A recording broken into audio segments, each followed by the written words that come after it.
ጤና ይስጥልን ውድ አድማጮቻችን፣ ለአሁን ያዘጋጀንላችሁ አጫጭር ዜናዎች ይዘን ቀርበናል። አብራችሁን ቆዩ። ወቅታዊ ታማኝና ፈጣን መረጃዎችን ለመከታተል ቻናላችንን ታይም ሚዲያ ሰብስክራይብ፣ ሼር እና ላይክ በማድረግ ቤተሰብ ይሁን። ይህ ታይም ነው። የአማራ ብልጽግና መንግስትና የአማራ ፋኖ ህዝባዊ ድርጅት አፍድ ዛሬ በአዲስ አበባ የሰላም ስምምነት ተፈራረምን ማለታቸውን ተከትሎ አፍድ ባወጣው መግለጫ እያሸነፍን ካለነው ስርዓት ጋር የፈጸምነው ስምምነት የለም ብሏል። በዛሬው ዕለት የሰላም ስምምነት ተብሎ በተሰየመው ፊርማ ስነ ስርዓት የተከናወነው በአዲስ አበባ ራዲሰን ብሉ ሆቴል ስምምነቱ የፈረሙት የአማራ ክልል ርዕሰ መስተዳድር አቶ አረጋ ከበደና የአማራ ፋኖ ህዝባዊ ድርጅት አፍድ ተወካይ ካፒቴን ማስረሻ ሰጤ ናቸው። በፊርማ ስነ ስርዓቱ ላይ ርዕሰ መስተዳድር አረጋ ከበደ ከተወሰኑ የክልሉ ካቢኔ አባላት ጋር የተገኙ ሲሆን በሌላ በኩል የአፍድ ተወካይ ካፒቴን ማስረሻ ሰጤ ከ6 የድርጅቱ ከፍተኛ አመራሮች ጋር መገኘታቸውን ነው የተነገረው። በዚህ የስምምነት ሂደት ላይ የአፍሪካ ህብረትና የኢጋድ ተወካዮች እንዲሁም ለጉዳዩ ቅርበት ያላቸው ሌሎች አካላትን በቦታው ተገኝተው ሂደቱን መታዘባቸውን የክልሉ መንግስት ካሰራጨው መረጃ ላይ ተመልክተናል። ይህንን መረጃ ተከትሎ የአማራ ፋኖ ህዝባዊ ድርጅት ባወጣው መግለጫ እያሸነፍነው ካለው ስርዓት ጋር የፈጸምነው ስምምነት የለም ያለ ሲሆን በአማራ ክልልና በአፍድ መካከል ተደረገ የተባለው ስምምነት ፍጹም ውሸት፣ በሬ ወለደ መረጃ ነው ሲል የአማራ ፋኖ ህዝባዊ ድርጅት ሰብሳቢ አርበኛ እስክንድር ነጋ ገልጿል። ህዝባችንም የዓለም አቀፍ ማህበረሰብም እንዲያውቅ የምንፈልገው ስምምነቱን ፈረመ የተባለው ግለሰብ ከድርጅቱ አባልነት የታገደ አካል መሆኑን ነው ብለዋል። በዚህ በሬ ወለደ መረጃ ህዝባችን ግራ መጋባት የለበትም። አፍድ ከተመሰረተ ጊዜ አንስቶ በየትኛውም ጊዜና ቦታ ከአገዛዙ ጋር ተገናኝቶ ተደራድሮ ማያውቅም ሲሉ አርበኛ እስክንድር ነጋ ገልጸዋል። ትናንት ከህወሓት ጋር በፕሪቶሪያ የፈጸመው ስምምነት ከግለሰቦች ጋር ነው ያደረኩት ያለው የሰፈር መንግስት አሁን ደግሞ ከግለሰብ ጋር ያደረገው ስምምነት ከድርጅት ጋር እንዳደረገ በሚዲያዎች በኩል የማጭበርበር መንገድ ቀጥሏል።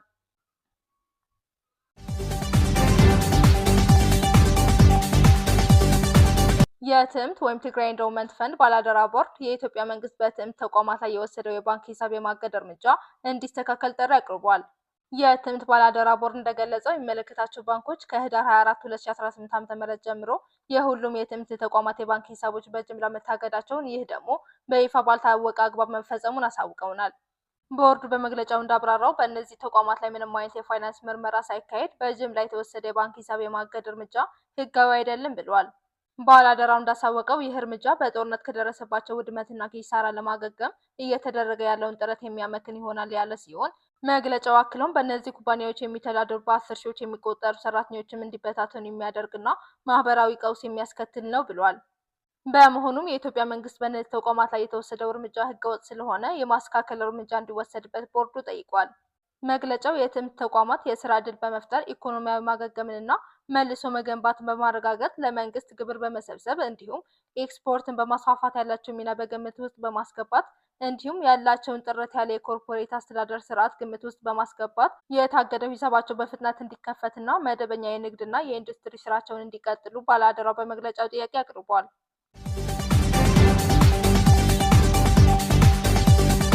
በብልጽግና የደህንነት መስሪያ ቤት የሚመራ አንድ ገዳይ ቡድን በአማራ ክልል መሰማራቱን ከደህንነት ቢሮ የተገኘ መረጃ ይገልጻል። ይህ ህቡ ገዳይ ስኳድ ሰልጥኖ የተሰማራ ሲሆን ዋና ዓላማው በህዝብ ዘንድ የሚታወቁና ተቀባይነት ያላቸው ግለሰቦችን በመግደል በፋኖ ኃይሎች ላይ በማሳበብ በህዝቡ ዘንድ ተቀባይነት እንዳይኖርና ተቃውሞ ለማስነሳት እንደሆነ ተነግሯል። በአማራ ክልል ሆነ በትግራይ ክልል ያሰማራው ገዳይ ስኳድ በአማራ ክልል የፋኖ ኃይሎችን ልብስ በማስለበስና ፋኖንን በማለት በተለያዩ የአማራ አካባቢዎች ፎቶ እንዲነሱ በማድረግ ግድያውን ፈጽመው በቁጥጥር ስር እንዲውሉ የተሰራ የደህንነት ቢሮ እቅድ እንዳለ ነው እነዚህ ታማኝ ምንጮቻችን የነገሩን። በካፒታል ሆቴል አልጋ ተይዞላቸው መምሪያና ስልጠና የወሰዱት 43 ገዳይ ስኳዶች በተለይ በደቡብ ወሎና በምስራቅ ሸዋ በርከት ብለው ተሰማርተዋል ብለዋል። ሰሞኑን ፋኖ እጅ ቆረጠ በማለት ድራማ ሲሰሩ የነበሩት ያገዛዙ ሰዎች የዚህ አካል እንደሆነ ነው የተነገረው።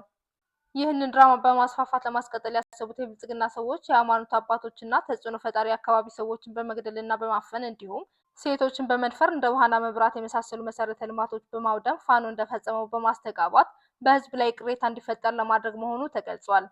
የእነዚህ ስኳዶች ቀዳሚ ዓላማ ፋኖ ውስጥ ተቀላቅለው ፎቶ እና በመንግስት ላይ ያላቸውን ጥላቻ የተለያዩ ማስረጃዎችን እንዲለቁ በማድረግ ህዝቡ በፋኖነት እንዲያውቃቸው የተደረገ መሆኑን ምንጮቹ ተናግረዋል።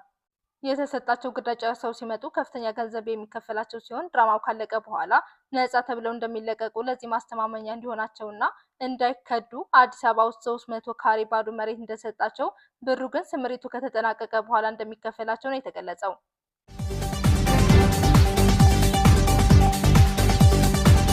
78 የባንግላዴሽ ዜጋ የሆኑ ሰራተኞች ከሳውዲ አረቢያ ተባረው ወደ ሀገራቸው እየተመለሱ ነበር።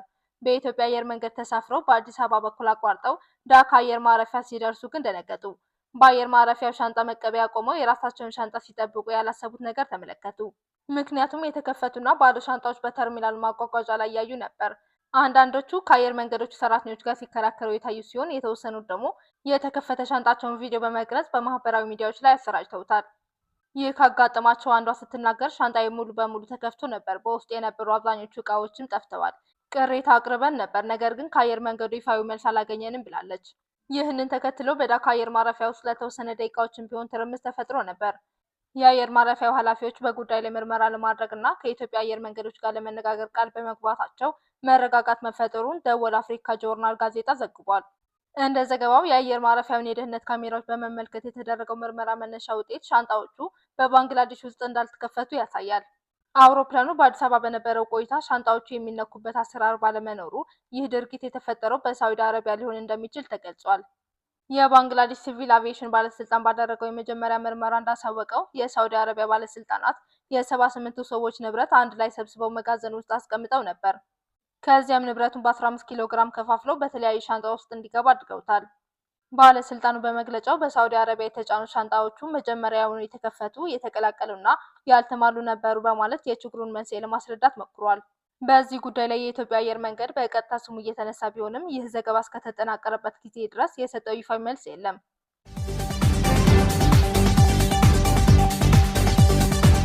የኤርትራ መንግስት በወታደራዊ እስር ቤት ያለ ፍርድ ለ18 ዓመታት ያህል አስሯቸው የነበሩ 13 ሰዎችን መልቀቁን ቤተሰቦቻቸው ለቢቢሲ ትግርኛ ተናግረዋል። 13ቱ ግለሰቦች ታስረው የነበረው በአስቸጋሪ አኗኗር ማይስሯ ተብሎ በሚጠራው ጥብቅ ቁጥጥር በሚደረግበት ወታደራዊ እስር ቤት ነው። ከእስር የተለቀቁት ሰዎች ነጋዴዎች፣ የፖሊስ አባላት እንዲሁም በተለያዩ የሙያ ዘርፎች ላይ ተሰማርተው የነበሩ ባለሙያዎች ሲሆኑ ያለምንም ማብራሪያ ሐሙስ ህዳር 25 2018 ዓ.ም ተለቀው ከቤተሰቦቻቸው ጋር ተቀላቅለዋል። በማይስሯ ወታደራዊ እስር ቤት ታስረው የነበሩና ስማቸው እንዳይገለጽ የጠየቁት አንድ ግለሰብ ለቢቢሲ ትግርኛ እንደተናገሩት ጥቅምት 2000 ዓ.ም ላይ በወቅቱ የአየር ውስጥ ደህንነት ኃላፊ ከነበሩት ከኮሎኔል ስምዖን ገብረ ድንግል የግድያ ሙከራ ጋር ተያይዘው በቁጥጥር ስር መዋላቸውን ገልጸዋል። አክለውም የተያዙት ከሁለት ነጋዴዎች ጋር በተያያዘ መሆኑን አብራርተዋል። መጀመሪያ ላይ 30 የሚሆኑ ሰዎች በቁጥጥር ስር ውለው የነበረ ሲሆን የተወሰኑት ከዓመታት እስር በኋላ ተለቀው 20ዎቹ ብቻ በአስቸጋሪ እስር ቤት ውስጥ ቆይተዋል። ከተለቀቁት መካከል የቀድሞ የኦሎምፒክ ብስክሌተኛና ነጋዴ ዘርአገብር ገብረ ሕይወት፣ በንግድ ስራቸው ታዋቂ የሆኑት ተስፋለም መንግስታብና በኩረ መብራቱ እንዲሁም ኢንጂነር ዳዊት ሀብተ ማርያም እና ማቴዎስ ሀብተ ማርያም የተባሉ ሁለት ወንድማማቾች ይገኙበታል። በተጨማሪም 6 ነባር የኤርትራ ፖሊስ አባላት 2 አስርት ዓመታት ለሚጠጋ ጊዜ ከቆየው እስር በኋላ ከተለቀቁ መካከል ናቸው። ከእነዚህም መካከል የቀድሞው ወንጀል መከላከል ኃላፊ፣ የወንጀል ምርመራ፣ ፋይናንስና አስተዳደር እንዲሁም የደህንነት ኃላፊዎች እንዲሁም ካፕቴንና 2 ከፍተኛ የምርመራ ባለሙያዎች ይገኙበታል። ከተለቀቁት መካከል የቀድሞው የሀገር ውስጥ ደህንነት ባለሙያ እንደሚገኙበት ቢቢሲ ኤርትራ ውስጥ ከሚገኙ ምንጮች ማረጋገጥ ችሏል። ከዚህ ቀደም አምኒስቲ ኢንተርናሽናል በአዳ አቤቶና ማይስሯ በሚባሉ እስር ቤቶች ውስጥ በአሰቃቂ ሁኔታ ያለ በቂ ውሃና ንጽህና ተይዘው የሚገኙ ግለሰቦች እንዲለቀቁ ጠይቆ ነበር።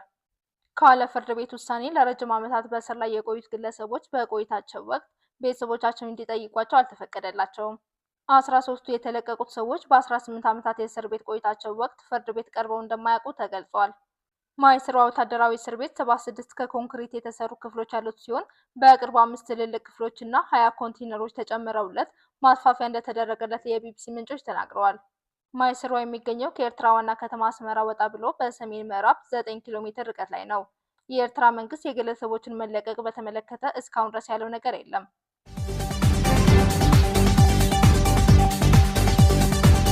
በሱዳን ኒያላ ከተማ በደስታ በተተኮሰ ጥይት 5 ሰላማዊ ሰዎች መገደላቸው ተሰማ። የደቡባዊ ዳርፋር ዋና ከተማ በሆነችው ኒያላ ከተማ ውስጥ ሰኞ ምሽት በተፈጠረ የደስታ ጥይት ተኩስ ሰላማዊ ሰዎች መገደላቸው ተዘገበ።